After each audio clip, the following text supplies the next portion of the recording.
자, 그러면 우리 통신 시스템 기초에서 어떤 내용을 공부를 할 거냐 하는 건데 이제 통신은 뭐 여러 가지 통신이 있겠지만 우리가 지금 하는 정보통신을 기반으로 이제 생각을 하시면 되겠고 뭐 다른 과목에서도 이미 얘기를 했습니다만 통신이 이루어지는 과정을 얘기를 할 때 결국은 아까 얘기했던 그 엔드 디바이스까지 동원을 해서 우리가 앞에 시간에 네트워킹 기초에서 엔드 디바이스 얘기했잖아요. 그죠? 그 다음에 또 이전에 화요일이죠. 화요일 날 했던 네트워킹 기초에서의 그 7계층에 대한 것까지 동원을 해서 설명을 하자면 다음 페이지에 결국은 엔드 디바이스에서 엔드 디바이스까지 전체 통신 과정이 계층 뭐 1에서 7, 여기서 1에서 7, 그죠? 각각의 계층들이 어떤 역할을 해서 어쨌든 거쳐서 도착하잖아요, 그렇죠? 아까도 얘기했지만 이 중간에 또 여러 개의 장비들이 거쳐가고 그리고 그 사이에 장비 사이에 미디어들이 거쳐가고 뭐 그런 얘기를 했었는데 어쨌든 간에 이 전체의 과정 중에서 우리가 이번 통신 시스템 기초에서 다루는 건 그럼 어느 파트가 될 것이냐 하는 거죠. 그죠? 그래서 계층으로 보자면 주로 계층 1입니다. 계층 1. 1계층. 그럼 1계층만 있느냐 하면 그렇지 않고요. 그 다음에 주로 뭐 7계층, 6계층 이런 것들도 좀 들어가요. 이 7계층, 6계층에서 다루는 내용은 주로 그 컨텐츠에 관한 거죠. 소위 표현 관련된 컨텐츠라는 게 이제 애플리케이션 계층에 애플리케이션 계층에서 주고받을 내용물이죠, 그죠? 이런 내용물이 이제 어떤 것들이 있을 수 있냐? 뭐 결국은 인간이 이용하는 것들은 대부분 어떤 뭐 영상이라든가 아니면 그래픽이라든가 아니면 문자라든가 아니면 사운드라든가 이런 것들이죠, 그죠? 물론 그 안에 들어있는 어떤 시멘틱 그러니까 즉 그 뭐랄까 의미는 뭐 다 달라질 수 있겠죠. 문자라도 그 안에는 뭐 문자가 또 이제 숫자일 수도 있죠, 그죠? 숫자 뭐 숫자로서 어떤 그 예를 들면 온도라는 것은 어떤 물리적인 그 어떤 뭐라고 해야 되나 어떤 물리적인 값이잖아요, 그죠? 그러나 그 온도라는 것도 결국은 숫자로 표현이 되는 거죠, 그죠? 숫자로 표현이 되고 그 숫자는 또 문자의 일종이죠, 그죠? 그러니까 문자를 전달한다고 하지만 그 문자가 그냥 보통 우리가 아는 플레인 텍스트 그냥 문장, 사람이 말하는 문장일 수도 있고 어떤 값을 표현하기 위한 숫자일 수도 있고 이거 시멘틱으로 따지면 그렇게 달라지지만 어쨌든 표현된 그 입장에서 보자면 그거는 그냥 문자일 뿐인 거죠. 또 뭐 사운드는 뭐 우리가 들을 수 있는 소리 정보를 의미하고 영상이나 그래픽은 우리가 눈으로 볼 수 있는 정지된 또는 움직이는 뭐 영상들 이런 것들이 될 텐데 시각적인 자료 이런 것들이 될 텐데 그래서 컨텐츠의 표현 관점이라고 얘기한 거는 뭐냐면 이런 것들의 성질을 간단하게 얘기하고 그런 것들이 어떻게 표현되느냐 두 가지의 표현 방식이 있는데 아까도 얘기한 것처럼 이제 아날로그와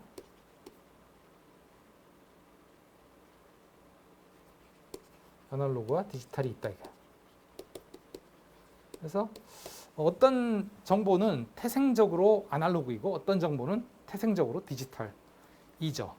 그러면 자 여기서 이제 영상, 그래픽, 문자, 사운드, 뭐 그래픽은 이건 사진도 포함이죠.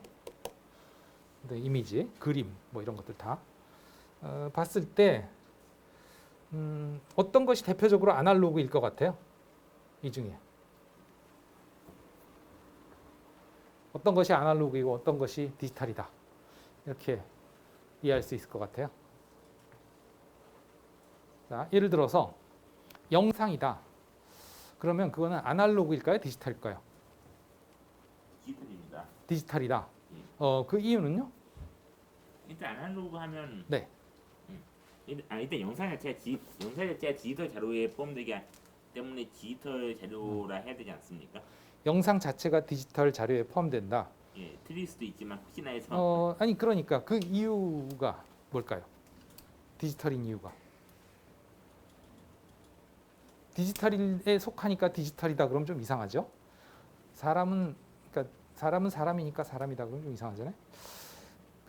영상은 네. 이제 사진에서 프레임 단위로 이제 그걸 잘라놓은 거를 합쳐서 하나로 만든 거니까 네. 디지털이라고 생각합니다. 디지털이라고 그러니까 잘라놨기 때문에 네, 그 자르는 거를 이제 합쳐가지고 예. 붙여놓은 게 영상이잖아요. 예.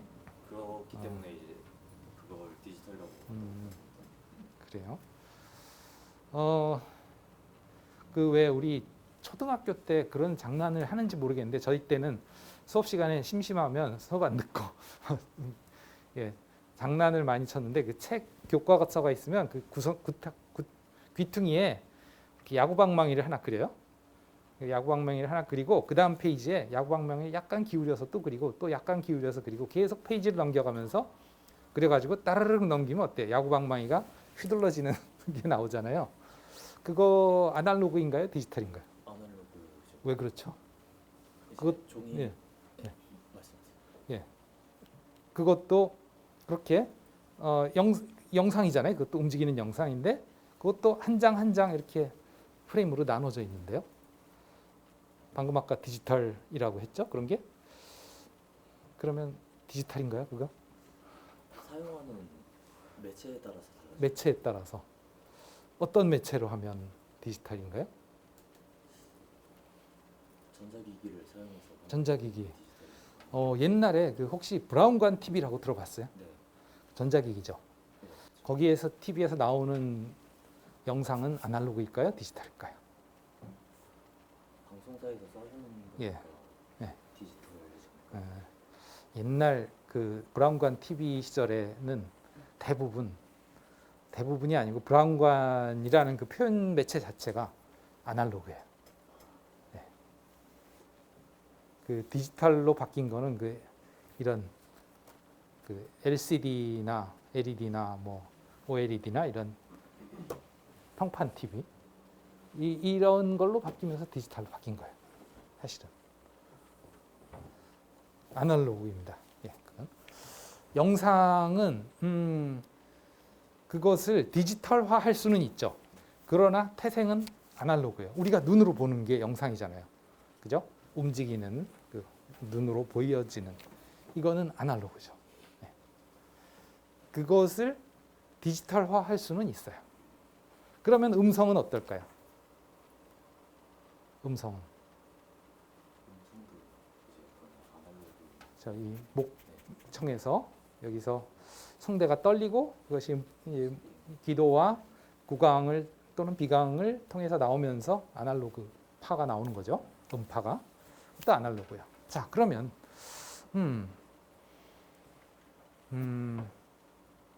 이제 숫자는 어떨까요? 숫자.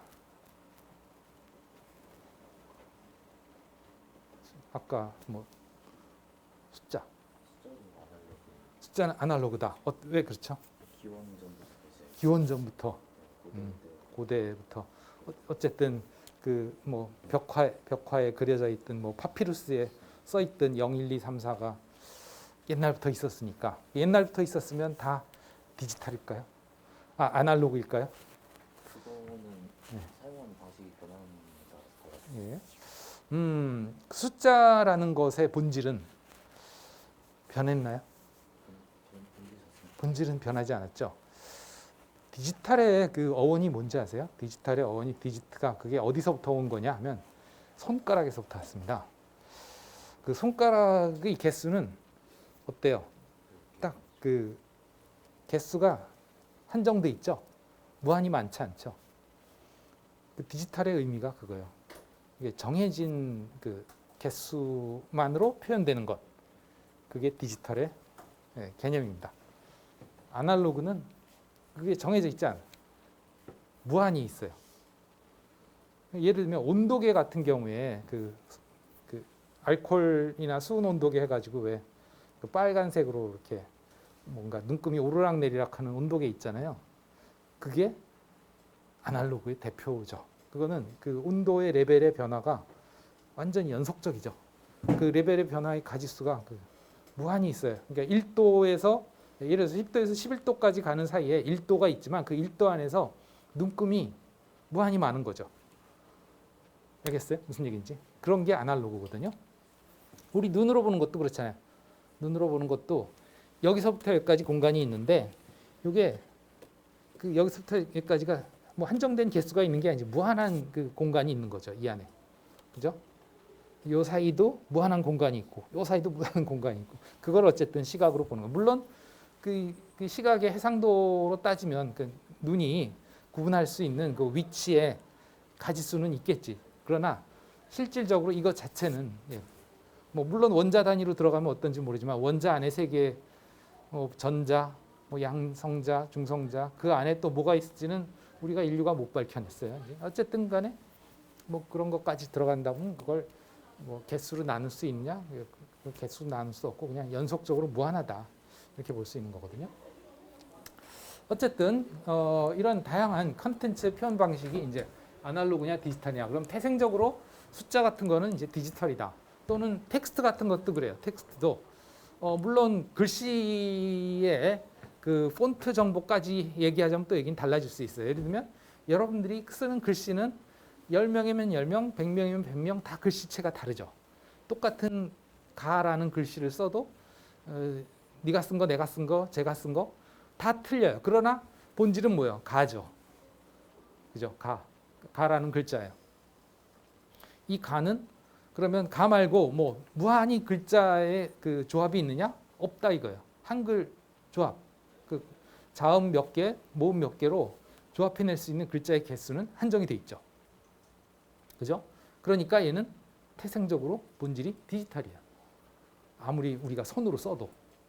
물론 그 손글씨의 그 손의 글씨의 모양을 우리가 정보라고 치면 이거는 좀 얘기가 달라지죠. 특히나 뭐 연애 편지를 쓴다든가 그러면 누가 어떤 글씨로 쓰는지에 따라서 같은 내용이라도 엄청난 차이를 가지긴 하지.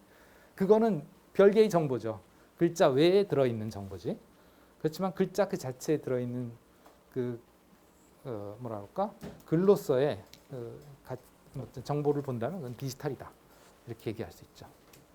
그래서 태생적으로 아날로그적인 정보가 있고 그 어떤 미디어의 표현 방식이 있고 디지털적인 것의 정보 표현이 있을 수 있다. 여러분들이 평소에 생각하던 그런 개념과는 조금 다르죠? 어때요? 네, 그런 것들을 이번 학기에 사실은 해나갈 거거든요. 그래서 평소에 뭐 그냥 일상생활에서 또는 그냥 뭐라 할까? 부지불식간에 지나가던 그런 것들을 우리가 그냥 기술적으로 이것이 어떤 것이냐는 걸 좀 더 구체적으로 살펴보는 내용들이 되게 많은데요. 어쨌든 그런데 이 아날로그도 이제 그러면 방금 아까 얘기했던 그러면 영상은 아날로그로만 되느냐? 옛날에는 아날로그로만 가능했어요. 여러분들 부모님이 어렸을 시절에는 아마도 영상을 찍을 때 요즘은 뭐 휴대폰이나 아니면 디지털 카메라로 다 찍잖아요. 또는 사진도 마찬가지로. 옛날에는 다 어떻게 했냐. 카메라라는 기기를 써서 필름을 넣고 필름으로 사진을 찍고 그다음에 영상 같은 경우에는 VCR이라고 하는 그 녹화 장치나 아니면 비디오 캠코더라는 캠코더를 썼는데 그것들은 다 기본적으로 영상을 녹화를 할 때 다 아날로그적으로 녹화가 됐어요.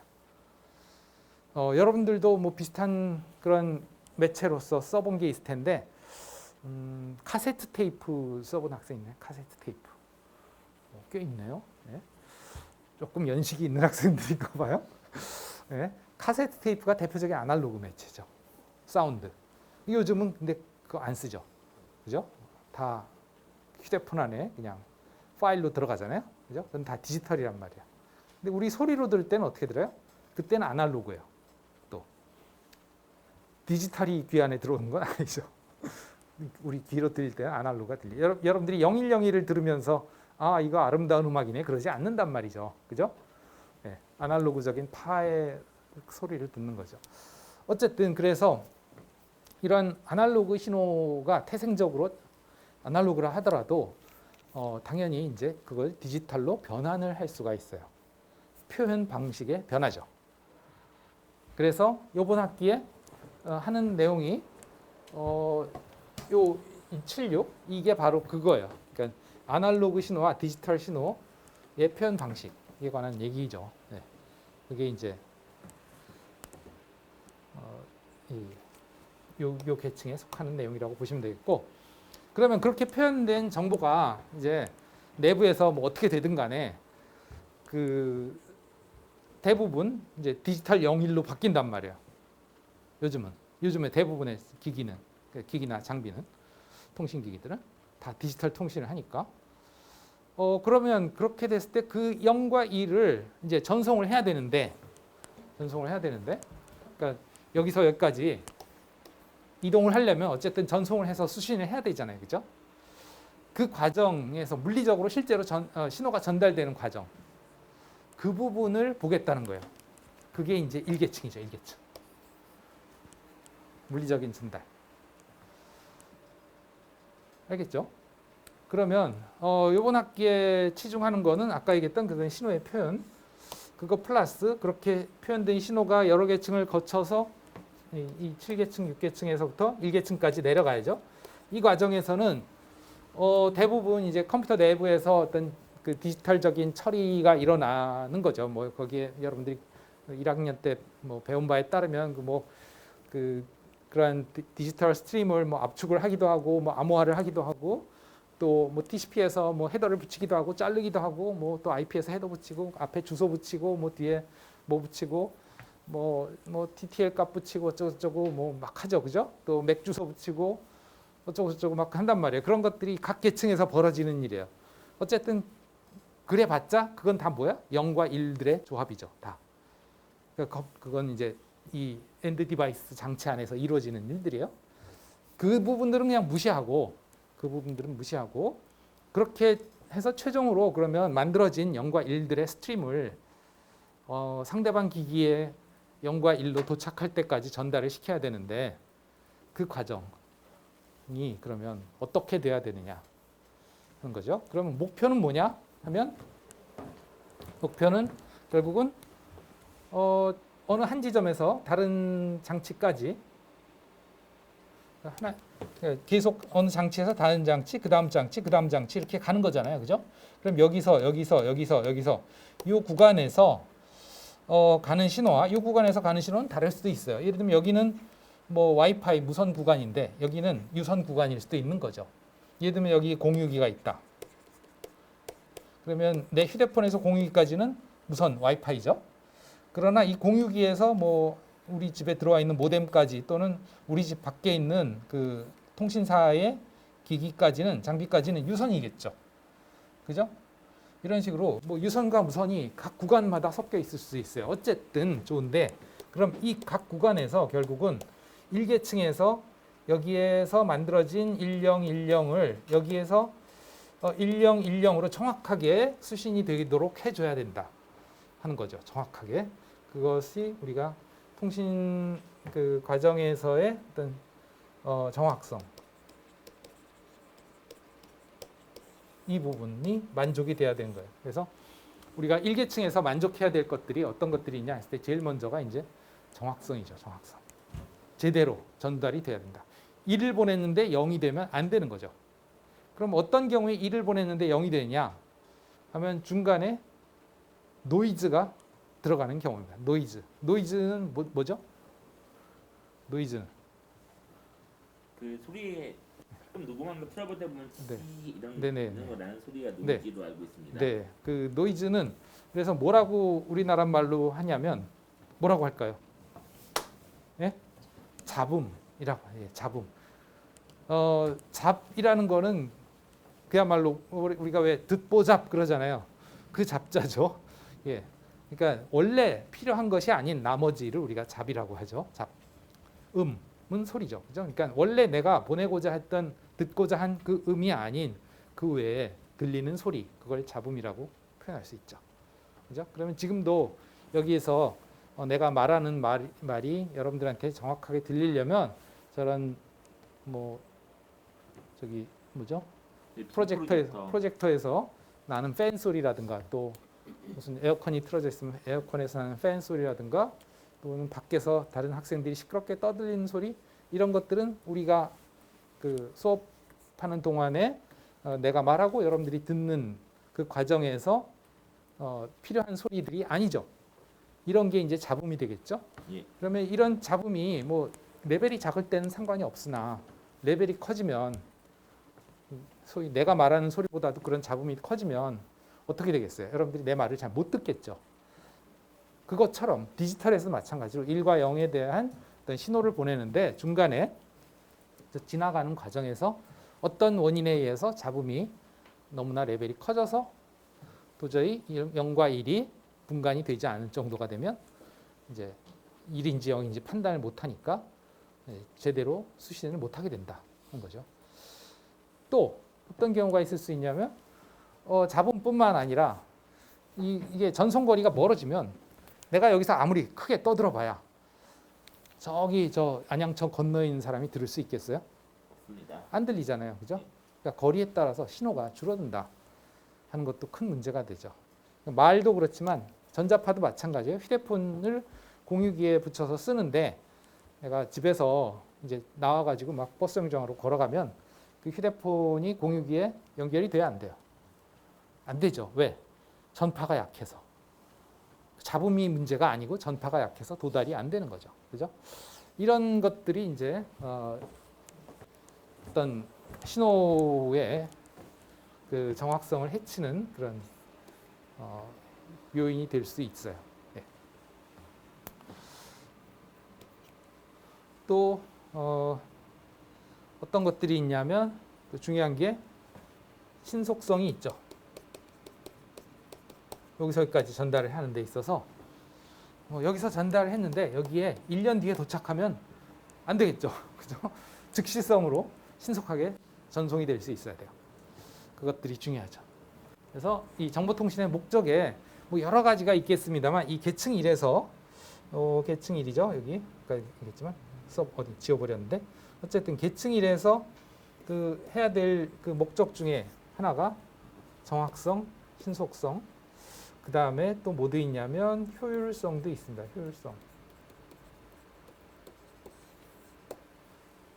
신속하고 정확하고 효율적으로 전달을 해야 된다. 그게 이 계층 1에서의 목적입니다. 효율성이라는 건 뭐냐면 같은 채널을 통해서 1초에 뭐 파일 하나 보낸다. 그러니까 1메가짜리 파일 하나 보낸다. 1초에 파일 1메가짜리를 10개 보낸다. 어느 게 더 효율적인 거예요? 그렇죠. 같은 채널로 같은 회선으로 1초에 10개의 1메가짜리 파일을 하나 보내는 것보다는 10개를 보내는 게 더 효율적이죠. 그죠? 그 효율적인 측면에서 얼마나 효율성 있게 그 채널, 그 회선을 이용할 수 있느냐 하는 게 이제 효율성이죠. 그러니까 정확하면서 또 신속하면서 효율성 있게 해야 된다. 이게 그 계층 1에서 해야 될 목표가 되겠습니다. 목표. 그러면 그렇게 하려면 도대체 어떤 수단과 어떤 방법을 써야 되냐 하는 것을 찾아야 되죠. 즉 정확하게 하기 위한 수단 방법, 그 다음에 신속하게 하기 위한 수단 방법, 그다음에 효율적으로 하기 위한 수단 방법. 이것들에 대한 내용이 이번 학기에 할 내용이 되겠습니다. 근데 이제 물론 이게 좀 이론적인 과목이기 때문에 왜냐하면 그런 것들을 고민하기 위해서 아주 수많은 사람들이 아주 오랜 기간 동안 머리를 싸매고 고민하고 또 연구하고 해서 나온 결과들에 대해서 우리가 이제 알아보고 이해를 하는 거거든요. 그러다 보니까 좀 이론적인 내용들이 많고 또 어떻게 보면 이게 수학적으로 보일 내용들도 많아요. 통신 쪽은 아무래도 공학 쪽이다 보니까. 그러나 저는 가급적이면 수학을 넣지 않고 개념적으로 여러분들에게 설명을 하고 여러분들이 이해하는 쪽을 목표로 하고 있습니다. 그래서 일부 뭐 계산 문제 같은 것들이 좀 나오긴 하지만 아주 제한적으로 정해진 그 바운더리에서만 할 거고 전반적으로는 일단 물리적인 그 의미를 이해하는 데 초점을 맞춰서 또 실제 그런 현상을 경험을 하면서 그 현상이 어떻게 그것이 이론적으로 규명이 될 수 있냐, 설명이 될 수 있냐 그런 쪽에 초점을 맞춰서 또 실습도 하면서 그러니까 실습이라기보다는 그 뭐랄까 그 이론적인 것에 대한 경험이죠. 경험을 실질적인 경험을 해보면서 이제 해보려고 해요. 예를 들면 뭐 아주 간단한 예를 들어서 주파수라는 개념이 있죠, 그죠? 주파수 들어봤죠? 네, 들어봤어요. 예, 주파수라는 게 뭔가요? 주파수가 뭐 주파수라는 개념을 여러분들 뭐 어떻게 알고 있나요? 예를 들어서 소리에서의 주파수, 소리에서의 주파수.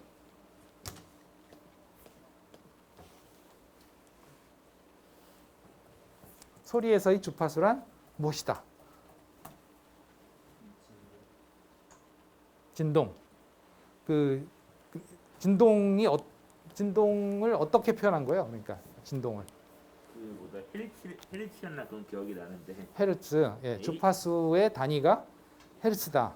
예, 예. 1초에 한 번에 헤르츠였나 그런 기억이 납니다. 예, 그렇군요. 1초에 파동이 진동을 하는 횟수를 헤르츠라고 하죠. 그러니까 주파수라고 하고 그 단위가 헤르츠죠. 예를 들면 이제 여러분들이 바다에 놀러 가면 파도가 이렇게 몰려오잖아요. 그럼 파도가 한번 몰려오고 끝나는 게 아니고 계속 몰려오죠. 그죠? 그럼 어느 지점에 딱 서가지고 파도의 그 산이 이렇게 딱 올라오는 그 순간을 재면 뭐 1초에 한 번씩 올 수가 있고 2초에 한 번씩 올 수가 있겠죠. 파도가. 그러면 파도의 주파수는 결국은 내가 선 자리에서 파도의 산이 1초에 몇 번 오느냐. 그게 파도의 주파수인 거죠. 그죠? 그럼 소리에서는 뭘까? 소리에서는 소리의 파에 마찬가지로 높낮이가 1초에 몇 번 변하냐? 그거예요. 네. 그거를 그러면 우리가 이게 개념적으로 얘기하지 말고 실제 소리로 그걸 어떻게 표현할 수 있나요? 주파수를. 예를 들면 1초에 그 파의 높낮이가 반복되는 횟수가 적은 것과 1초에 그 파의 높낮이의 변화가 많은 것, 즉 주파수가 낮은 것, 헤르츠가 낮은 것과 헤르츠가 높은 것, 이 두 가지의 것을 실제로 여러분들한테 표현해보라. 그럼 어떻게 표현할 수 있어요? 소리로. 소리의 크기? 크기. 크기가 아니고 소리의 높낮이. 그러니까 높은 소리, 낮은 소리.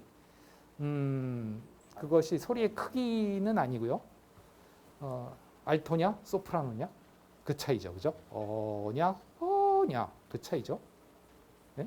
그게 높낮이, 주파수와 관련된 얘기예요. 처음 듣는 얘기인가요, 혹시? 아니죠? 근데 혼동이 되는 경우도 있어요. 방금 아까 얘기한 크기라고 혼동이 되는. 높낮이가 소리가 크냐 작으냐 이렇게 하면 높냐 낮냐 이렇게 생각할 수 있는데 그게 아니에요. 그럼 그걸 우리가 어떻게 시각화할 수 있냐 하는 거예요. 시각화. 이런 식으로 할 수 있다는 거예요. 보여드릴게요. 혹시 여러분들 중에 이 프로그램을 써본 학생이 있는지 모르겠는데 골드웨이브라고 하는 프로그램이 있습니다. 혹시 이 프로그램 써본 학생? 써봤어요? 네. 좋습니다. 또 다른 학생? 써보진 않았는데 들어만 봤어요. 들어는 봤어요? 무슨 프로그램이라고 들어봤어요, 이게? 옛날에 그 코딩 때 본 것 같은데 주파수 측정 프로그램 뭐 그런. 주파수 측정, 예, 뭐 들어본 것 같네요, 진짜. 네, 좋습니다. 이 골드웨이브라는 거는 사운드 파일을 다루는 프로그램이에요. 사운드 파일. 그래서 사운드를 재생을 해주거나 녹음을 하거나 아니면 그 사운드를 뭐 조작을 하거나 또는 뭐 다양한 그 작업들을 할 수 있어요. 사운드 에디터라고 보통 그러는데, 예, 그래서 제가 한번 사운드를 하나 만들어 볼게요. 사운드를. new 해서 오케이. 그냥 지금은 단순하게 만들겠습니다. 단순하게 만들고 그 다음에 이거는 이제 새로 만든 사운드는 그냥 빈 파일이에요. 마치 이게 녹음기와도 같아서 그냥 빈 파일입니다. 아무것도 녹음이 안 돼 있는. 그러니까 새로 사온 녹음 테이프 또는 새로 사온 뭐 메모리 뭐 이렇게 보시면 되겠어요. 그럼 여기다가 이제 사운드를 녹음을 할 수 있어요. 뭐 지금 내가 말하는 이 말소리도 녹음을 할 수가 있고요. 여기에 지금 녹음 버튼을 눌러서 마이크 테스트 혹시 보이나요? 마이크 테스트 보이죠? 예, 봅니다. 여기 지금 이 창에 나타나는 것은 그야말로 이 내 목소리의 소리의 크기의 변화, 진동이죠. 진동이 시간적으로 어떻게 달라지고 있는가를 보여주는 거예요. 이런 그래프는 좀 본 적이 있죠. 어디선가든 한 번씩 봤을 거예요. 그겁니다. 아무 말도 안 하면 아무것도 아닙니다. 끝났어. 네. 이게 시간이 녹음이 1분짜리라 금방 끝났어요. 30초짜리군요. 다시 녹음하면 이제 다시 시작이 됩니다. 다음에 이거는 그 녹음된 결과를 30초 동안에 그 사운드의 크기의 변화가 어떻게 변했는가를 이제 시각적으로 다 보여주는 거예요. 그러니까 여기서 여러분들이 이 창에서 봤던 것을 30초 동안 봤던 것을 다 모아놓은 거죠. 모아놓은 거. 그래서 여기서 플레이 버튼을 누르면 이렇게 녹음된 걸 다시 들을 수 있어요. 플레이. 마이크 테스트 혹시 보이나요? 마이크. 오케이? 네. 그래서 내 목에서 목이 아니지 내 입에서 이 마이크로 전달이 되는 그 파의 크기의 변화가 시간에 따라서 크기의 변화가 지금 어떻게 되고 있는가 하는 것들을 이렇게 보여주고 있는 거예요. 근데 이제 목소리는 워낙에 복잡한 파들이 많이 섞여 있기 때문에 이거 봐가지고는 이게 뭔지 잘 모르는데요. 우리가 주파수를 볼 때 가장 쉽게 볼 수 있는 게 사인파라고 하는 파고요. 이 사인파는 여러분들이 왜 사이렌 소리 들리잖아요. 그 뭐 화생방을 한다든가 뭐 그럴 때, 훈련할 때 뭐 사이렌 윙 하고 울리죠. 그때 엥 하고 울리는 그 소리가 사인파거든요. 한번 사이렌이 그래서 사이렌이 그래서 사이렌인가 사인파라고 하는 파의 모양을 가지는 파인데요. 그런 것들을 여기서 여러분들이 직접 만들 수가 있어요. 수식적으로. 근데 뭐 수식은 이미 여기에 있기 때문에 있는 걸 갖다 쓰면 됩니다. 여기에 fx라고 되어 있는 게 fx라는 게 보통 우리가 함수를 표현할 때 fx라고 하죠. 걸그룹 중에도 fx가 있던가? 그죠? 예. 어쨌든 그 fx입니다. 그래서 수식이 미리 어떤 파에 따라서 수식이 다 정해져 있어요. 그래서 그 파를 지정하면 그 수식대로 파가 만들어집니다. 사인파는 그야말로 사인 수식에 의해서 만들어지는 파죠. 자, 그래서 여기에 누르면 잘 안 보이니까 돋보기를 좀 넣어서 해볼까요?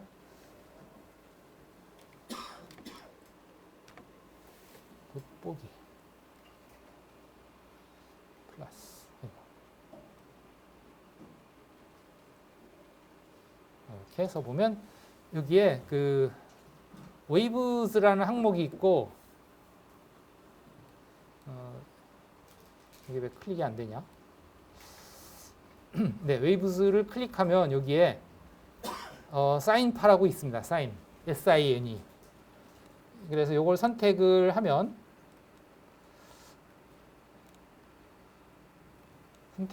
딱 선택이 되어야 되는데 여기 그 수식이 나옵니다. 보이나요, 혹시? 사인파이 수식이 여기 나와요. 글씨가 잘 안 보이나? 더 이상 크게는 안 되는 것 같은데.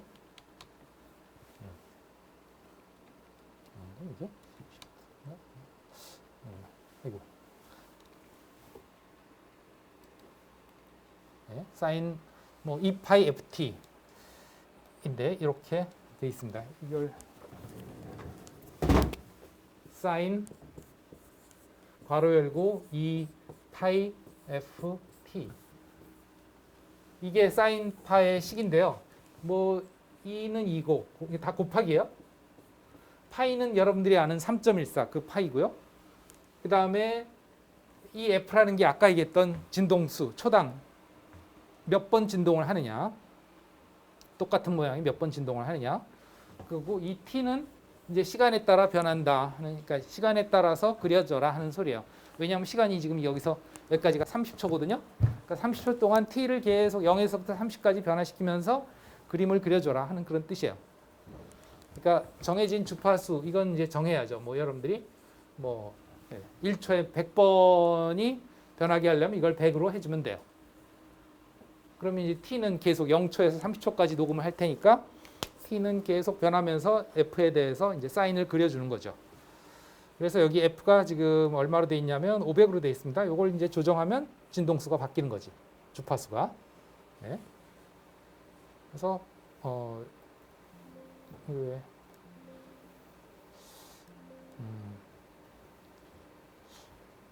요 상태에서는 이게 안 잡히겠구나. 다시 캔슬하고 여기다 갖다 놓고, 왜냐하면 우리가 보면서 해야 되니까. 아이고야. 이걸 동시에 볼 수는 없으니까 이걸 이렇게 해서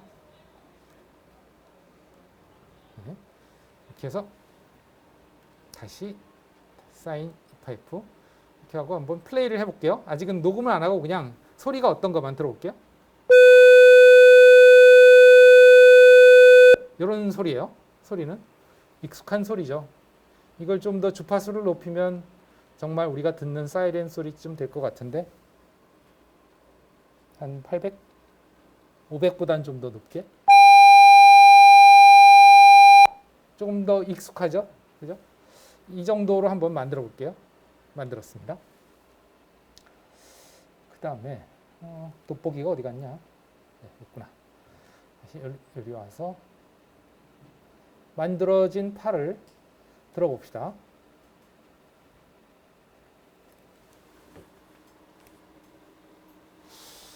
이게 돋보기를 좀 쓰고 나면 이게 화면이 좀 얼어버리는데, 사인파는 파의 모양이 이와 같이 1초에 800번 왔다 갔다 하는 파고 이런 모양으로 생긴 거죠. 그래서 이 800Hz의 1초에 800번 변하는 신호와 여기서 이거를 이제 400번 변하는 신호 해보면 이 두 개가 높낮이의 차이가 있는 거죠. 아까 거는 800Hz, 지금 거는 400Hz. 여기서 여기는 이제 그 신호의 크기예요. 소리의 크기. 크기는 어떻게 확인할 수 있냐면 여기서 볼륨을 조절하면 오케이? 그러니까 크기 변화는 이거고, 그 파의 진동의 높낮이의 변화. 그러니까 파도가 얼마나 높으냐 낮으냐 그게 이제 크기가 되는 거고, 주파수는 이거. 소리의 높낮이는 이거다 이거예요. 더 높게 들리죠. 하이톤으로 들리죠. 그죠? 아까 거보다. 이것과 이것의 차이. 이해가 되죠? 그죠? 그래서 뭘 얘기하려고 했냐면, 그러니까 우리가 앞으로 이론적인 것을 하지만 이와 같이 실제로 눈으로 보고 귀로 듣고 하면서 그것을 이해해 나가는 식으로 하려고 한 겁니다.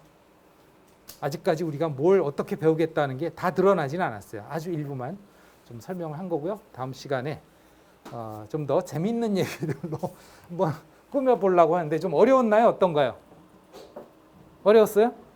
어렵지 않았어요? 들을만 했어요?